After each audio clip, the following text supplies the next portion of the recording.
What's happening, folks? Welcome back to the 182 News Podcast. This is your host, poppincurbs, and it seemed like a good day to talk about some Blink 182. I miss you all. When I go like 4 weeks-ish is when just naturally in my brain, my body's like, you need to figure out how to work your MacBook again and put out another podcast. So the last time we spoke was release day of the One More Time Part-2 Deluxe album, more or less. That came out September 6th. We are looking at close to 2 months of that.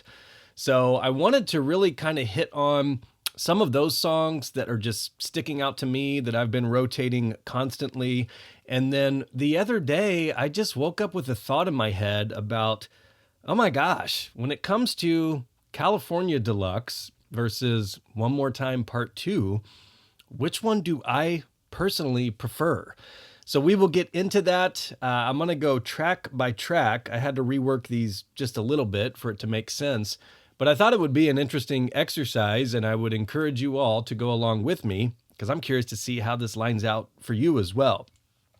The Blink tour is finally wrapping up. They have one more show in Mexico on, I believe it's November 9th.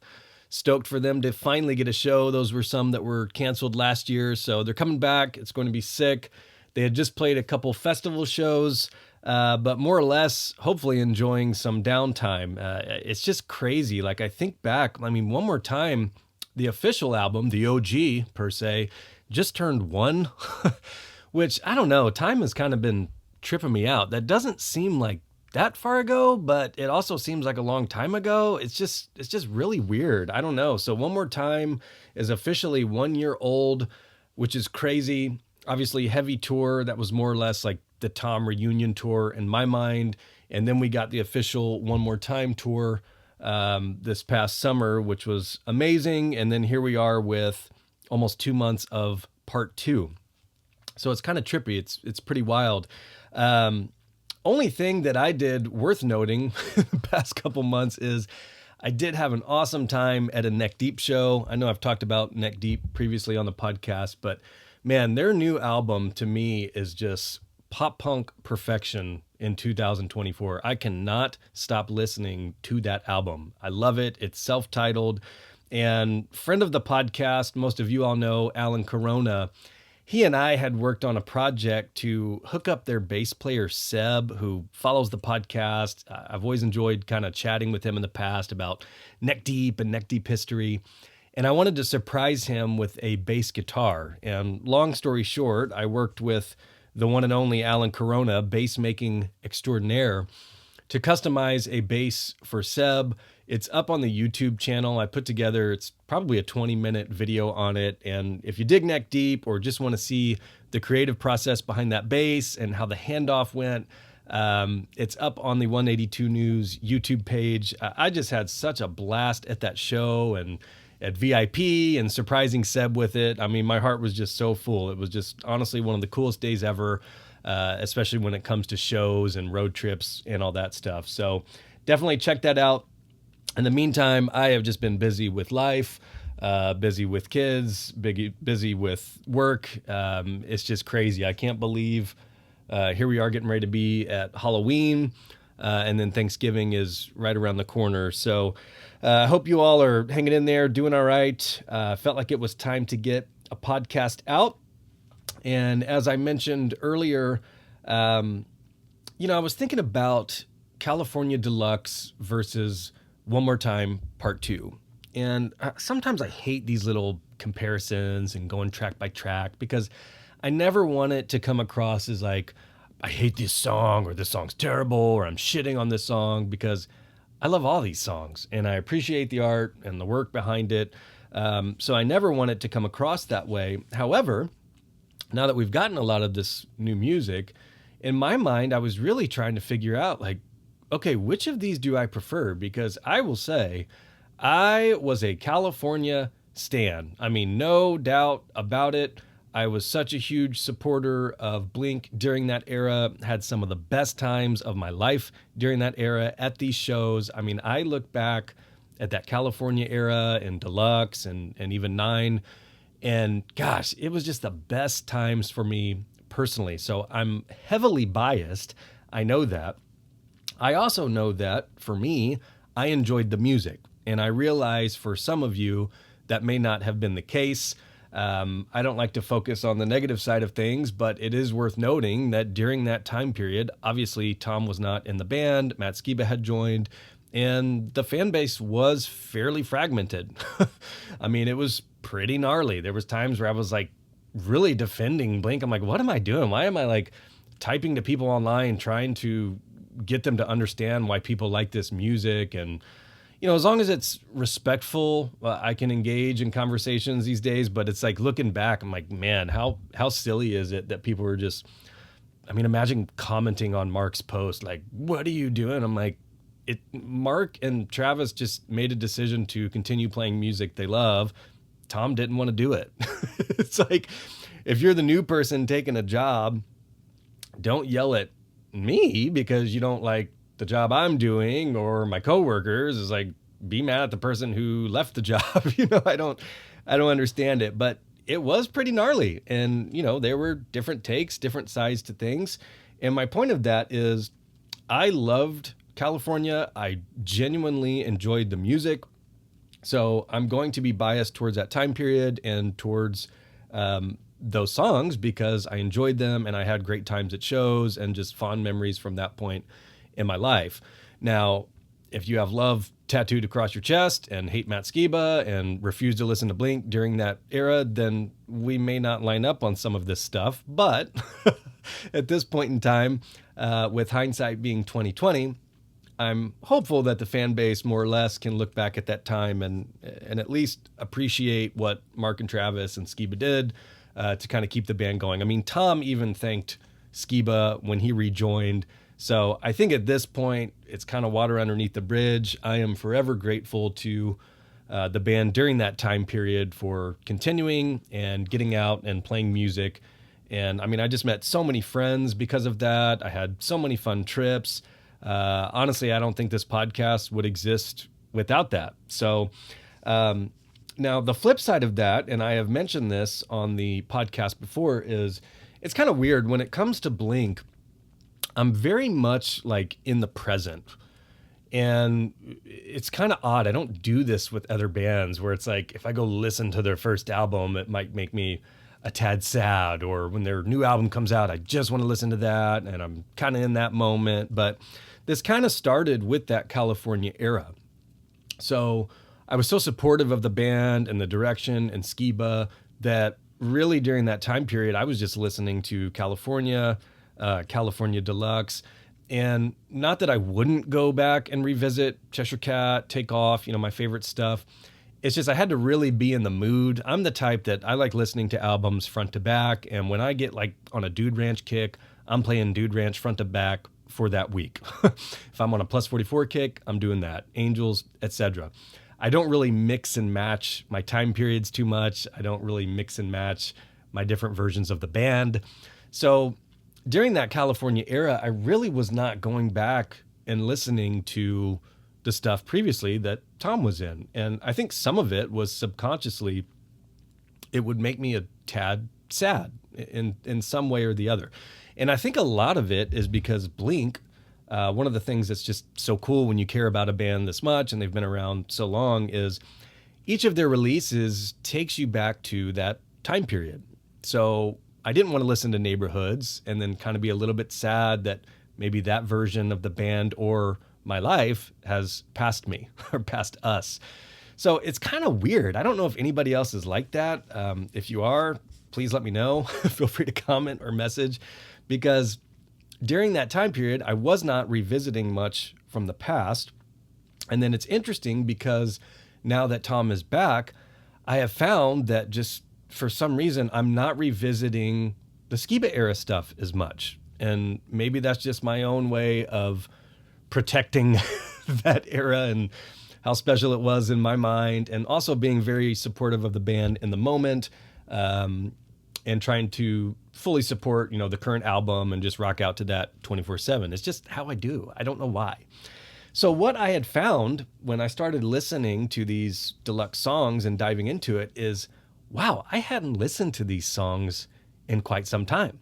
And not for any particular reason, just kind of what I had mentioned a bit ago. I just try to stay in the moment with Blink, obviously rocking the new album 24/7. And then when you come to different members in and out, different eras, I just, for whatever reason, don't revisit the past as much, especially around a new drop.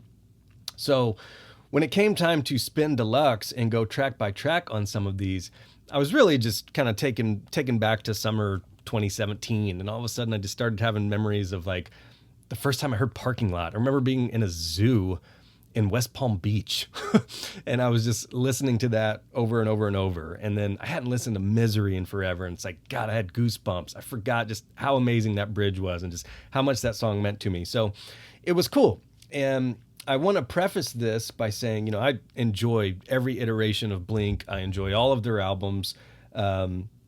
This is not anything more than just a fun exercise on my part, just to see really at this point in time, which one of these I prefer track by track. And I think when it comes to Part 2 as well as Deluxe, I think in the band's mind, they truly do think of these as B-sides for the most part. I know that, you know, they had a lead single here and there. Obviously Can't Go Back. I think that song meant enough to the band and Mark that they put it on the set list prior to release, which is very rare. But I do think in the band's mind, these are truly kind of leftovers in a deluxe edition. I remember when California Deluxe dropped, you know, we were kind of bummed that we weren't hearing some of these songs live. They weren't really making it into the set list. They ended up playing Parking Lot at one point during the Vegas residency, I believe. But I think it comes back to, and I need to pick the band's brain on this. It's like, what is the criteria here for a song making it onto a deluxe or Part 2, whatever, versus, you know, waiting until the next album or keeping it for an EP? That delineation right there is kind of interesting in my mind on how bands would think about that. So when we get to these songs, you know, some of these I find myself not revisiting a ton. And, you know, in the band's mind, that might be fair. It might be, yeah, that's a B cut. It didn't make the album, but we wanted to put it on the deluxe edition. It's as simple as that. In order to make this work, I had to basically try and line up the tracks somehow. And I'll tell you, One More Time, some of the stuff on One More Time has been so confusing for me. I feel like a confused monkey. When I think of One More Time OG, the original, adult edition with their pictures, that album in my mind ends with Childhood. Like, Childhood is the closer.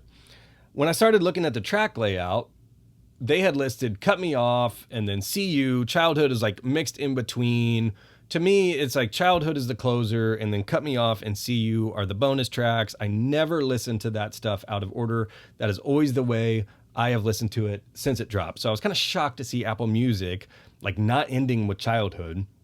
So what I had to do for Part 2 of One More Time, I'm starting with Cut Me Off and See You, which obviously we had those for a long time. However, I basically went by the official track list of the One More Time Part 2 vinyl or CD, the standalone, which is 10 tracks.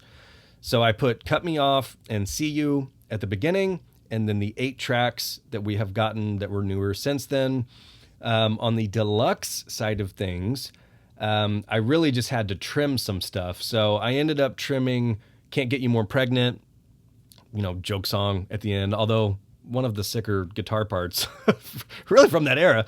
And then I did have to trim Bored to Death acoustic. And I realized that song for a lot of folks may be one of your favorites off of Deluxe, but since it's an acoustic version, Bored to Death is on California, of course.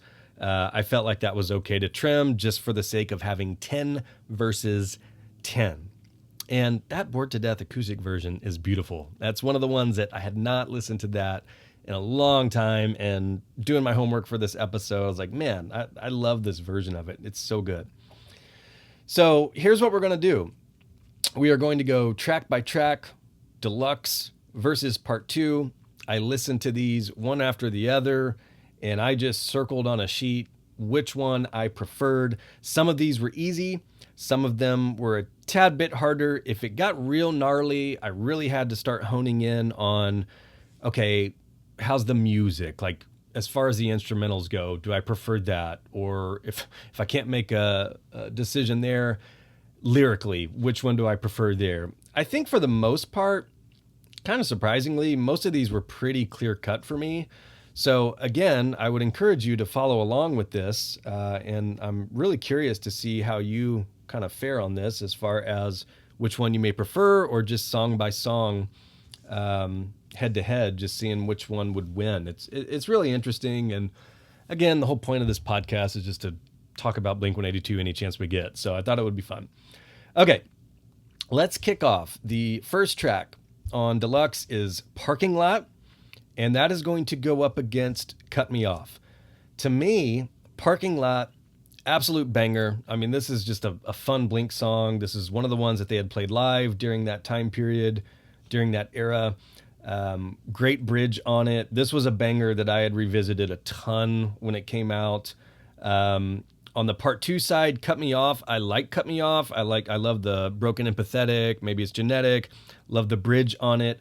However, head to head here, if I had to pick one of these to win per se or keep listening to, I'm going to go with Parking Lot. And I don't think that would be super surprising.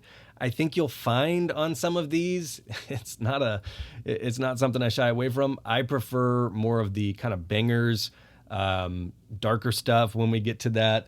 It's not shocking at all on some of these where I feel like I would sway, or where I feel like you would think I would sway. The next one. Now, I will say this one was pretty tough. I am very outspoken on my love for See You, and it just happened to go up against Misery on California Deluxe, which is one of the sickest songs from the Skiba era, in my opinion. Misery is just such a vibe, and gosh, that bridge, that has to be one of the best Blink bridges in their discography. And I just got goosebumps. That oh, oh, oh, oh. It reminded me of an old picture. Like, there's that meme where the goose, it's like a goose and the neck is bent and it's getting ready to just wail with every ounce of its soul and its lungs. I just always envision that goose just screaming out the bridge, because you really have to keep singing right there. It's kind of tough to nail all that. I'm not going to try to perform it. And this was tough because See You, to me, like, I cannot fathom how that didn't make the original album. To me, See You is, I guess it's probably one of the ones that I feel like it would be more of like a Dogs Eating Dogs vibe and sound. And that stuff leaned a little more Angels in my mind. Like, I think when you think of like Pretty Little Girl, stuff like that, to me, this sounds like more or less a continuation of Dogs Eating Dogs. And I think most of the fan base loved that EP, outside of Yellow Wolf's rap, which I actually liked. But that's a whole different story. That, I don't know if folks realize, but at that time period, Travis was doing stuff with Yellow Wolf. They had like a Cycle White EP. I have that vinyl. I have a t-shirt from that. Like, I was super into that, but I dig hip hop and I liked Yellow Wolf, so it makes sense. And I also thought it was a harmless EP. But I do think it's funny that there are versions of that without him that have a shit ton of views on YouTube. So I think See You, I guess in my mind, it may have been a little too Angels heavy, maybe for One More Time OG. But I love that song. I think Travis's drums during that are just so powerful. That boom, da da da da, doom, da da da. Like, the way that he does that just gives me such Neighborhoods and Dogs Eating Dogs vibes. But Misery gets my W there. It has to. So fresh out of the gate, we're 2-0 California Deluxe for me. Number 3, this is Good Old Days versus No Fun. So Good Old Days, this is one that I will say I did not revisit a ton even during that time period. This is one that I had almost forgotten about, just because it's been so long since I've listened to Deluxe that I had really forgotten about that one, and the next song. So Good Old Days versus No Fun. To me, No Fun gets that W. That is one that has just grown on me so much since One More Time Part-2 dropped. When that song first dropped, I was kind of, I don't know, it just took me a second to take it in. I was kind of surprised at like the layout. Like, it almost starts with like an organ or like synth. I don't even know what's going on there, but the lyrics are very, hey, fuck me and fuck, it's very Tom Blinkish, but it's with like the slowest Angels and Airwaves sounding intro. And then it sounds straight off Tom's demo album, I feel like, with that riff, but it's still very Blinky. And then the lyrics are what really started selling me on. I'm like, wow, Tom's being really, really honest here, talking about his life. And the more I started thinking about it, I'm like, there's no fun anymore. I'm like, I can kind of relate to that in some points of my life. It's like you get so busy and your work and your stress, and you do kind of look up and you're like, wow, sometimes this stuff's not super fun. One of the things we had learned actually since we spoke last, Aaron Rubin had said that that was the first song that they had worked on with Tom back in the band, which blows my mind. And I think folks were sharing DMs of that. Can y'all stop sharing DMs of Aaron Rubin? Quit posting his goddamn screenshots all over the internet. That is so crazy to me. That's so weird and crazy to me. Please do not do that. Like, if you want to check with him and see if he answers and he's kind enough to answer, like, that's awesome. We've got the info. You can say that and cite Rubin. But man, sharing DM screenshots, I'm like, ugh. We even talked about it on the podcast and he was like, what the fuck? And now every time I see that, I'm like, what the fuck? It's so funny to me that this would be the first song where they all get back together. Like, I'm picturing Tom, Mark make up. They decide to continue with Blink. They get back in the studio and Tom just starts like, I've got this idea. And he just kind of like presses an organ button for 30 seconds and is like, okay. I'm just picturing Mark and Travis looking at each other like, oh my God. Maybe that got added on later. I don't know. Maybe it was the riff. I'm just making fun here. But I love this song. Yeah, I think all things considered, this is one of the top ones off of Part-2 for me. Easy Dub versus Good Old Days. Good Old Days does have a great chorus. I like the vibe of it. However, that's just, to me, that one kind of felt like a true B cut that probably didn't make California. Number 4. So we have Don't Mean Anything versus All in My Head. I will say Don't Mean Anything is probably my least revisited song on Deluxe. Even from the get-go, it was one that more or less kind of felt like a B-side to me that I didn't go check out all the time. All in My Head, on the flip side of that, is absolute fire. This song is so killer, so good. Easy Dub in my mind. As I mentioned when the last episode had dropped, this one just has that upbeat, good summer vibe to it. I can't always pinpoint it. It's not a chord. It's not a tempo. It's not a progression. It's just when I hear it, I know it. And this one has that in the chorus. I just love it. It's honestly like the most feel-good summer takeoff vibes that I get since First Time on 9. It really is. I love this song. This is... let me take a quick look here. Yeah, that is the one that I revisit the most off of Part-2. Spoiler alert. So just like that, we are tied, folks. It is 2-2, head-to-head, Deluxe versus One More Time, Part-2. Next up, this one was kind of tough. This is Hey, I'm Sorry versus Can't Go Back. And Hey, I'm Sorry, if you don't know, was really the only track that they started working on with John Feldman that was from when they first started kind of jamming together with Skiba and working on some ideas. So there's some history there if you go back, like the band officially welcomed Skiba, started writing, Tim Armstrong was involved. A lot of that stuff got scrapped, and this was one, they just referred to it as Sorry. I can still hear John talking about it in an interview. This is one of the ones, the only ones that really made it into John's studio and what became California when they started working on that stuff. They scrapped everything, which is wild. So this is one that they obviously felt was good enough to continue working on. And I think if you listen to it, it's a cool vibe. And what's weird about that era is, I think off the bat, a lot of folks had this thing in their mind of like Alkaline Trio, perfect mix with Plus 44. And they had alluded to it in some of the interviews where it's like, it just didn't sound right. And it just wasn't maybe gelling. And obviously a lot of the fan base would love to hear that stuff. especially because this is a great, great song. And it was a bonus track during that time period. And I do think it's kind of more of a slower song that you do get kind of some lower voiced Matt, some beautiful singing back and forth between the two. But it definitely doesn't have that like pop punk summer vibe that ended up being nailed on the California album. Now, I love this song. This is one that I had been listening to even when it was a Japanese bonus track, and then it ended up making it on the deluxe album. It's kind of similar to Cut Me Off and See You in that we had it forever, but it was nice to finally get it officially on a release here in the States or whatever. So, Hey, I'm Sorry versus Can't Go Back. This was tough for me because I really, really liked Hey, I'm Sorry, and I love Can't Go Back. I was running the other day outside. That's typically the only chance I get to listen to music full blast and just not be bothered by anything. That's my me time. And I was running and I was listening to Part-2 and Can't Go Back. Man, I just love this song so much. And to me, I was thinking, this is basically like a perfect mix of when the drums kick in, it's Boxcar Racer. I thought about like dropping this into the podcast, but I don't want it to get ripped off of YouTube and I don't want to get copyright flagged and all that stupid shit. So when that drums kick in, like it sounds like a BCR song. And then that one note gets hit with the guitar over and over. It sounds like a BCR song.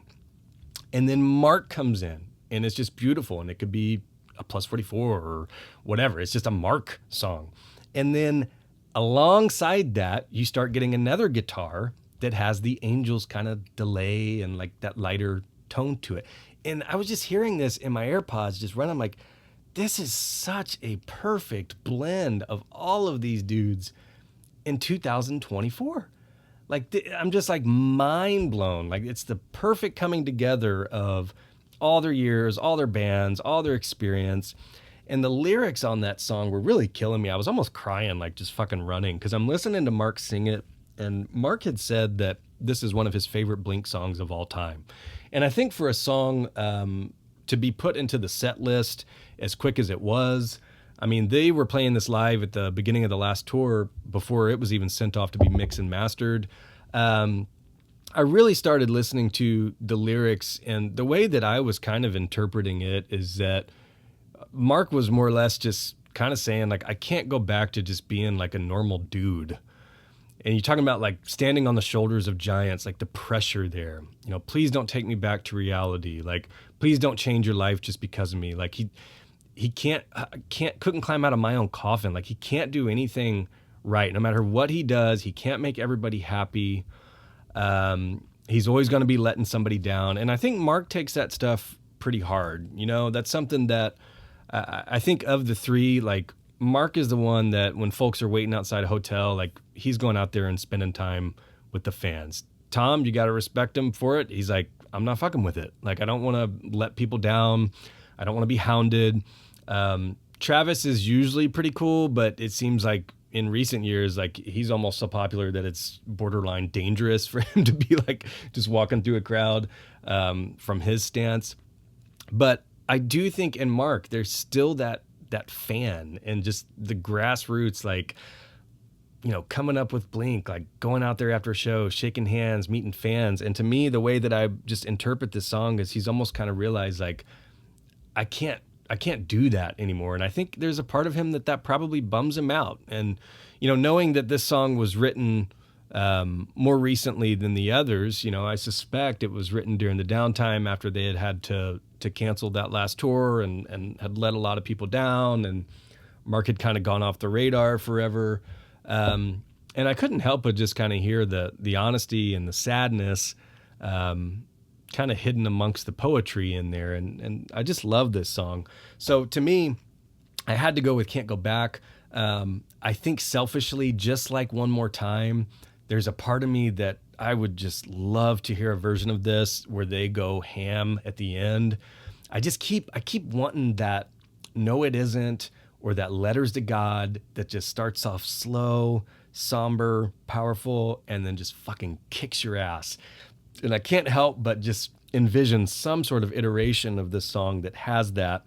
But more or less, like, the melody and the lyrics and just how powerful that song is, To me, at least the way I interpret it, I got to give this one the dub over Hey, I'm Sorry for sure. So just like that, one more time, part 2 has taken the lead. It is now up 3-2. Next up, Last Train Home versus Every Other Weekend. You guys know which one I'm going to pick? I bet you do. Going with Last Train Home. To me, I will never forget the first time hearing this song, and the fan base was just like, oh my God. Skiba has been let loose. This is a dark Skiba era Blink song. It's awesome. I love the snare rolls. I love the lyrics. The only time I feel alive is when I find something I would die for. Like, I fucking love this song. I think if you start looking at some of these darker Skiba era songs, I mean, shit, if you start putting like Misery, Last Train Home, we'll get to one with 6/8 a little bit later, and then you start adding like a No Heart to Speak Of and like a Black Rain, like that's a fucking EP right there. My God. In fact, I may break my own little rules here and just put those on a playlist and just try to get that Skiba era vibe there, because that's the darker stuff that I like, and that's the stuff that from Alkaline Trio and with Skiba, the stuff that I like from him. And I think, you know, a lot of fans out there, either of Trio or Blink, thought maybe there might be a little bit more of that during this time period, but at least we got some of it. So Last Train Home versus Every Other Weekend. I like Every Other Weekend. I just think for me, in what I like with music, I think it's probably going to be pretty obvious that I would side more along the lines of like a darker song, a little bit heavier song. Every Other Weekend is an amazing song. It's a beautiful song, but to me, it's more on the side of the pop side of things as opposed to like the darker, heavier stuff. So, no brainer to me. Like, I'm picking Last Train Home there. I suspect some people may say I'm crazy on that one, but that's what my gut says. So let's see, where we at here? We are at 1, 2, 3. We're tied 3-3. This is crazy. Next up, Wildfire versus Everyone Everywhere. I had kind of forgotten about Wildfire, and that was one I used to bang all the time. I think that is an underrated banger. Just such a feel-good Blink song that I like. However, in this one, Everyone Everywhere, this is my number 2 track off of Part 2. Like, I love this song. I mean, the way that it just starts off, fuck everything, like, just experimental. You get that gnarly little, like, bridge solo breakdown thingy that is just so unique. You don't have that in other Blink stuff.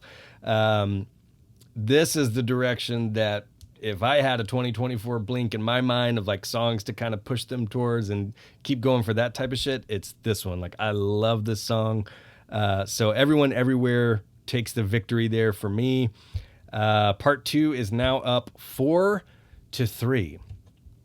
At track number 8, we have a side-by-side here. This is 6/8, which, if you didn't know, was originally titled Rushing Rivers, and it was on the drawing board for the original California album. This is one that, in my mind, I'm like, imagine writing a song that sick and it not making your album. But I suspect it was just a little bit too dark, a little bit too heavy, and that's why it didn't make the final cut or final vibe of the original California. But 6/8, that's the time signature that it's in. That's why it's named that. Was originally called Rushing Rivers. You can obviously take that from the chorus. This was one of my favorite songs from Deluxe. Like, I remember playing this all the time on guitar. It's in drop D. If you play guitar, it's not too crazy to play, but it's just fun to rip off.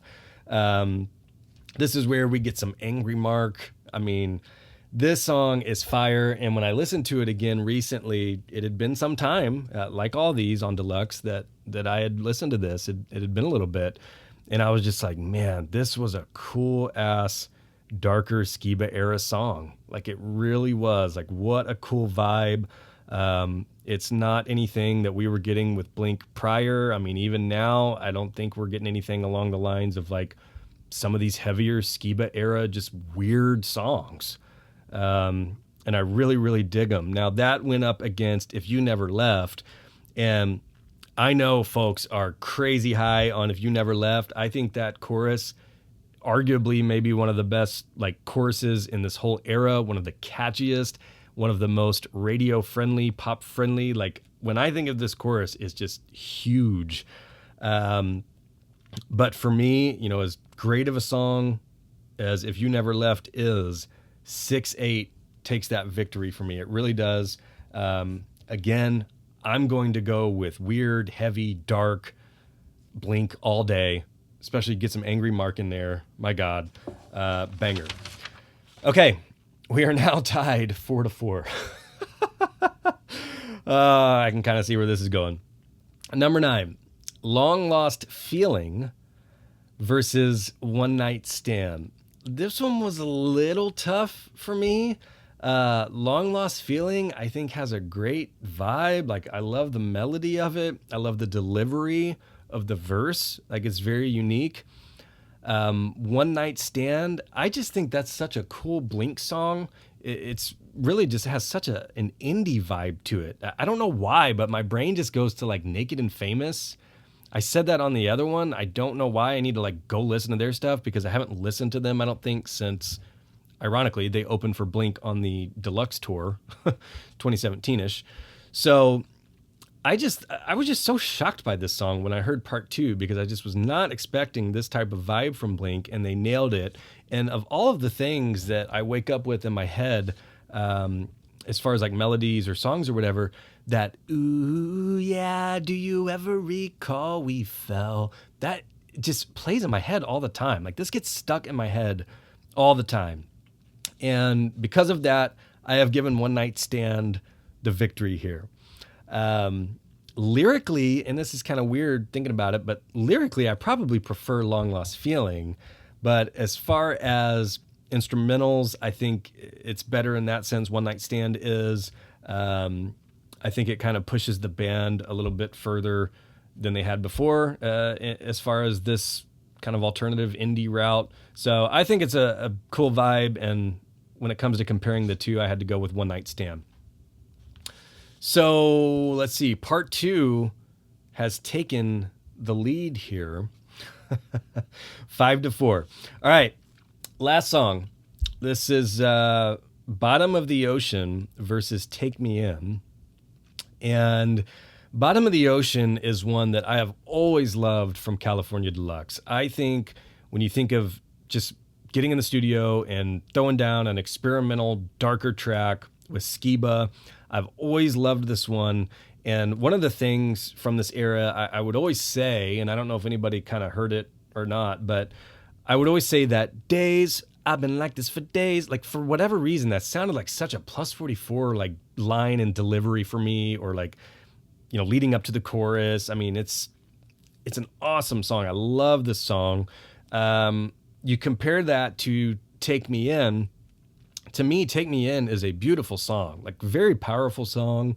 When I listen to this, like what I jot down is like a soaring ballad. What a description.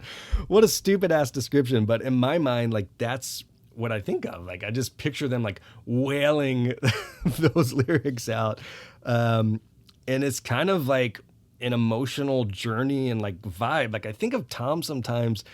He'll get real artsy on you and talk about like painting landscapes with these songs. And when I listen to Take Me In, I just kind of envision that in some capacity. So I do like Take Me In a lot.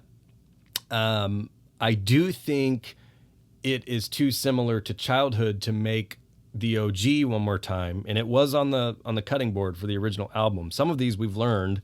I think there's still a couple I haven't seen, whether they were original songs or made during the downtime after that first tour with Tom.